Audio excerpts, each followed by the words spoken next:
5억을 지인한테 빌려줘갖고 못 받는다. 이러면 만약에 잘 꼬셔가지고 법무법인들 가갖고 그 공정사무실 있는 법무법인에 가가지고 그 공정사무실에서 공정 받아갖고 그 공정정서에 이 정본에다가 등본은 안 돼요. 정본에다가 집행본 받아가지고 이 공정정서는 송달증명 확정증명이 없어요. 요거 받아가지고 은행이나 뭐 은행 통장 압류 그 보증금 뭐 정권 보험 이런 거 수백 가지가 넘어요. 채권 압류 추심 명령 하면 돼요. 근데 요래 꼬셔도 공정 안 써줄 때는 담보가 없을 때 소송을 해야 돼요. 소송을 하는데 지급명령 같은 데는 뭐 100억도 하고 200억도 하고 금액이 제한이 없어요. 그 대신 인지가 한 10분의 1 적은데 지급명령을 신청하면 시간을 끌기 위해서 채무자가 이의 신청할 수 있고 이의 신청하면 또 송잔으로 때려내고 인지도 또 다시 내야 되기 때문에 돈이 많이 들 수가 있어요. 소송을 했다 그러면 소장에 가가지고 이 판결 정본에다가 집행본 받고 송달증명 확정증명 이렇게 받아가지고 은행을 파악해가지고 은행에다가 만약에 내가 아까 5억이라고 그랬잖아요. 은행 5개를 하면 신한은행 1억 뭐 여러가지 은행이 있다 그러면 1억씩 n분의 1을 해요. 근데 만약에 그 중소기업은행에 확실히 이 사람이 돈이 그 은행에만 있는 걸 알면 굳이 다른 은행을 나눌 필요는 없죠. 요 중소기업은행에 5억을 하면 되고요. 또 채권 압류 주신 같은 경우는 했을 때 나도 5억 받을 게 있고 이 사람 10억 받을 게 있으면 2대1로 안분비례가 되걸랑요. 그래서 웬만하면 만약 확실하다면 채권 압류 전부를 신청하는 게 좋아요. 전부 명령은 내가 이 중소기업은행에 내가 5억을 하면 이 5억 내가 다 독식하는 거예요. 근데 위험이 있어요. 내가 진짜 확실히 있는 줄 알고 5억을 잡았는데 전부를 여기 돈을 빼가지고 없으면 나는 받을 게 5억 이제는 못 받아요. 이 그 다른 데다가 못해요. 전부명이 그만큼 무서운 거예요. 독식은 할 수 있지만. 근데 만약에 내가 원래 이제 은행을 자꾸 예를 드는 건데 채권 압류 주식 명령을 해가지고 그 진술 채굴을 해요. 전자수송하면 거기 딱 나와요. 그러면 보내면 은행에서는 보내요. 다시 그 법원에다 보고를 하거든요. 내가 이 정도 있는데 채무를 인정하는가? 인정한다. 우리 은행에 얼마 있다. 그리고 뭐 중복 압류 등이 있는가? 뭐 적어요. 그러면 만약에 채권 압류 추심을 했어요. 그 5억 받을 게 있는데 신한은행에다가 1억 1억씩 해갖고 1억이 있어요. 그러면 진술 채고 확실히 1억 있잖아요. 중복 압류도 안 돼 있으면 다른 사람이 압류가 안 들어 있으면 전부 명령을 바꿔야 돼요. 압류의 효력은 살아있고 추심 거는 이제 포기되는 거고 추심이 전부가 되는 게 전부 명령 신청하는 게 있어요. 일반 사람들 잘 모르는데 그런 특이한 것도 있고 위험 부담도 따르기 때문에 조심해야 돼요. 진술 채고를 그렇게 했지만 이미 그 은행에서도 압류됐다고 채무자한테 오글렁이 돈 뺄 수도 있고 여러 가지 뭐 사정이 있어요. 잘못 기재해서 그러면 그 고스란히 1억에 대해서는 그리고 5억 받을 게 있는데 전부 명령 5억 할 필요 없죠. 왜냐 1억만 하면 되죠. 이 범위에 대해서 하기 때문에. 그리고 만약에 이 한국 이제 민사재판 실무제요 뭐 이런 거 보면 이런 게 뭐 5건씩 있어요. 이런 거 있는데 책인데 사실은 일반인들이나 법무사 변호사들 저 책 잘 안 보지만 저처럼 박사 공부하고 한국민사집행법에서 법관들하고 토론하고 학회하는 사람들은 저런 수준을 뛰어넘어야 되거든요. 저 책에 있는 거는 그 정도 수준으로 실무에서는 나가지 않아요. 왜냐하면 보통 다 자기가 거래하는 법무사나 변호사가 있기 때문에 저한테까지 올 때는 해결이 안 되고 어려운 사건들이 오거든요. 근데 이제 그 책으로 보통 해결 안 되고 실무에는 또 그거를 다 뛰어넘어야 돼요. 모든 이론과 실무를 체결하면 책이 저것도 막 천 페이지씩 5건이면 5,000페이지 되는데 모든 것을 그렇게 할 수는 없는 거거든요. 그래갖고 응용을 해야 되는데 만약에 내가 옛날에는 뭐 이게 달라졌어요. 뭐 150만 원 이하나 압류 못하고 최저생계비 뭐 지금은 185만 원으로 바뀌었는데 내가 통장에 신한은행에 170만 원이 있었어요. 185만 원 이하잖아요. 내가 너무 가난해. 지금 기초생활 수급자고 어려워요. 그러면 이거를 압류 범위 변경 신청할 수 있어요. 채무자는 그 기초수급인가 하고 압류금지 채권 이자채 185만 원 해갖고 송달 인지 내면 별도의 사건 번호가 기재돼 가지고 진행이 돼요. 그러면 그 압류 범위 변경 신청도 할 수 있고, 또 이 채권 압류 추심에 만약에 내가 5억 받을 게 있는데 그럼 은행을 하나를 하면 하나에 5억을 하는 거고요. 두 개를 하면 2억 5천씩 하는 거잖아요. 5개를 하면 1억씩 하는 건데, 문제는 이렇게 5개 은행을 잡았는데도 돈이 없을 수가 있잖아요. 없으면 내가 또 다른 보증금에다가, 얘가 보증금이 한 5천만 원 있는 걸 알았어. 그러면 또 보증금에 대해서 채권 압류 추심해가지고 얘가 개인이면 법인은 보호를 안 받는다 그랬잖아요. 이제 개인이면 법인도 보증금이 있을 수 있는데, 이때는 뭐 최저 그런 건 없어요. 주택임대차 보호법이나 상가임대차 보호를 안 받기 때문에. 근데 개인 같은 경우에는 서울 같은 데는 5,500만에 그 표가 있어요. 그 연도마다 다 달라요. 그 건전합건이 설정된 그 말소 기준 권리에 따라 가지고 그 당시 법을 적용하거든요. 근데 만약에 이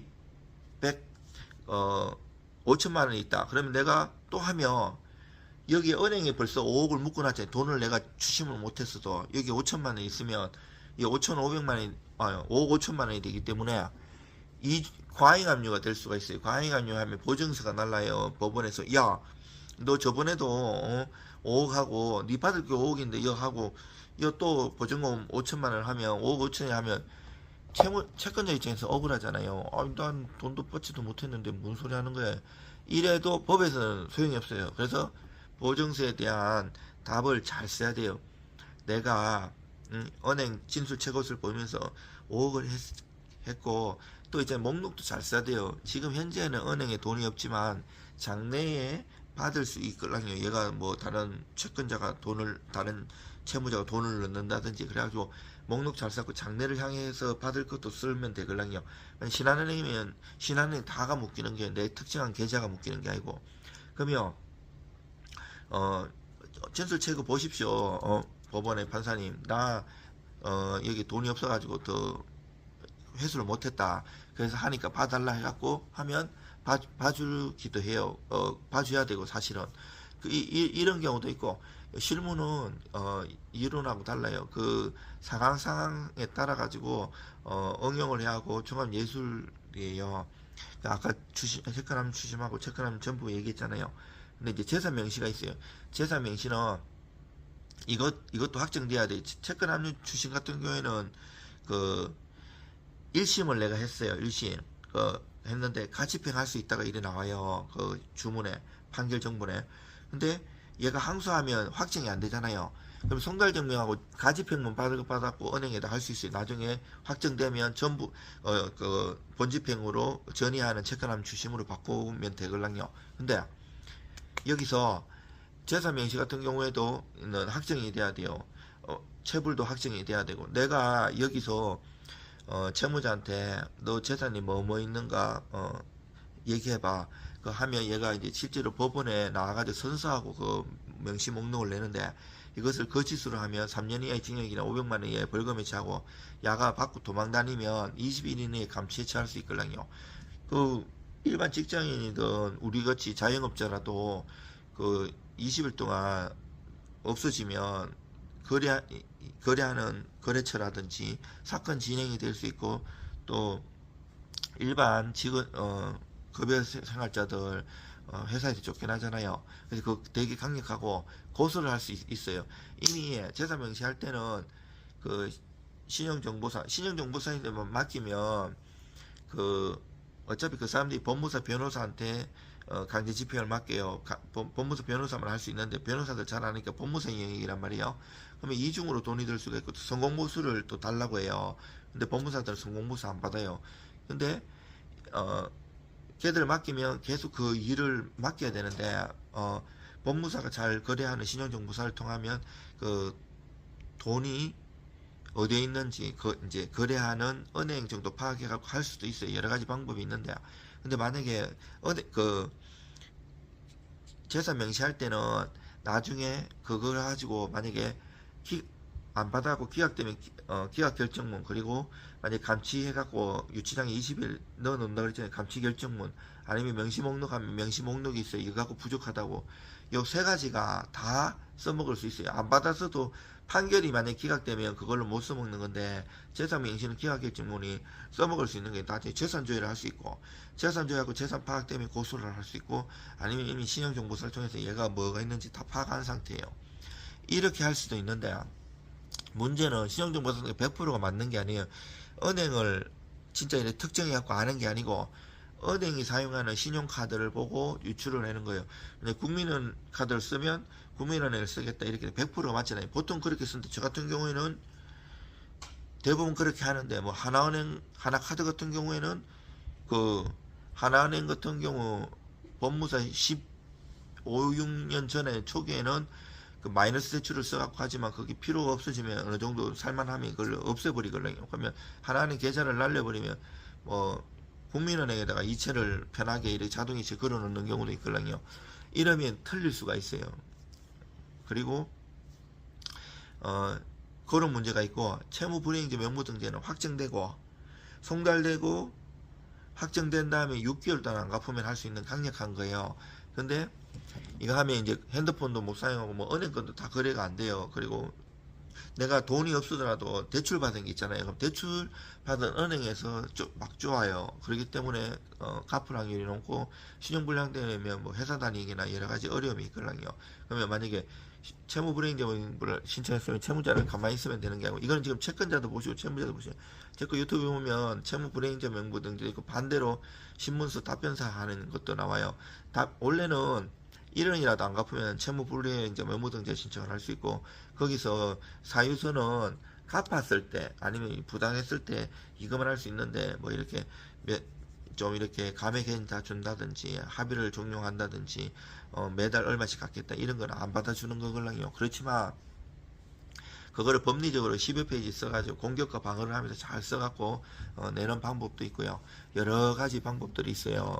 그래서 뭐 채권자든 채무자든 포기하지 마시고 최선을 다해가지고 하시면 소기의 성과를 얻으실 수 있으니까, 제 거 다른 유튜브나 이런 거 뭐 영상이 한 11,300개 넘게 있으니까 여러분들 한번 보시고 공부하시고 의뢰 주실 거 있으면 의뢰 주시면 제가 잘 도와드리겠습니다. 저는 법학 박사이면서 그 논문도 많이 쓰고 책도 많이 낸 사람이고, 그 대법원에서 그 대법원 14층에 보면 그 대법원 회의실이 있는, 여기서 한국민사집행법학회 우리나라 교수님들, 뭐 대법관들도 때론, 그리고 부장판사님들, 학기에 각기 있으신 분들하고 토론하고 논문 발표하는 사람이에요. 십몇 년 동안 했고 학회를 많이 하고 있습니다. 그리고 공부하는 걸 좋아서, 오늘도 토요일인데 제가 15년 동안 하고, 그 전에도 법 공부를 평생 하고 지금 50대 중반인데도 많이 하고 있지만, 토요일인데도 이렇게 또 나와서 이렇게 공부하고, 끊임없이 법조인들은 법을 관련한 사람은 판례의 변화라는데, 어제 같은 경우에 또 그거 나왔잖아요. 전원합의체로 시효이익 폭이 이제 만약에 일부를 내가 채무자가 갚았으면 시효이익의 폭이라고 바꾸려면, 원래 소멸시효라는 게 있는데, 채권 같은 경우 만약에 10년이다 판결문도 그렇고 이 중단이 있는데, 청구 채무의 성인, 채무의 성인에는 이제 내가 일부 갚은 걸 말하는 건데, 근데 그 이틀 전에 대법원 전원합의체 판결에서는 내가 일부를 갚았어도 시효이익의 포기를 간주할 수 없다는 것이나요. 물론 이거는 이미 개인회생했어. 개인회생도 십수년 동안 오래 했는데, 저는 이제 초기에는 대기업하고 은행권을 많이 했었는데, 걔들이 강제 집행을 하면, 채무자들이 개인회생하면, 그때는 활성화가 안 됐는데도 개인회생이나 파산을 하면 거래처에서 이걸 깨달라고 해가지고 공부를 많이 했었어요. 그 시효이익의 포기로 볼 수 있는 경우를 나누어 바꾸려면, 우리가 이제 학회나 이런 데서 발표를 하면 이게 입법이 되면 국회를 가는 거는 몇 년이 걸려요.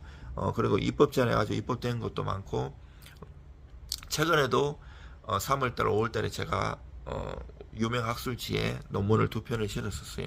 민사집행 관련해가지고 하고 여러분들 힘내시고요. 그 채권자는 채권자대로 돈을 못 받아서 속상하고 채무자도 악성 채무자는 진짜 말할 것도 없고 이제 돈이 없어서 못 갚는 경우도 있는데 그때마다 우리나라가 채권자를 위해서 채무자를 위해서 그 제도를 많이 있으니까 일반인들은 몰라요. 법무사 변호사들도 공부를 많이 안 한다 이러면 모르는 제도들이 많이 있어요. 많이 안 해보면 그런 것들 공부해 보시고 의뢰 주시면 제가 잘 도와드리겠습니다. 이상 법학박사 법무사 전문위원 동국대학교 행정대학원 겸임교수 김철중입니다.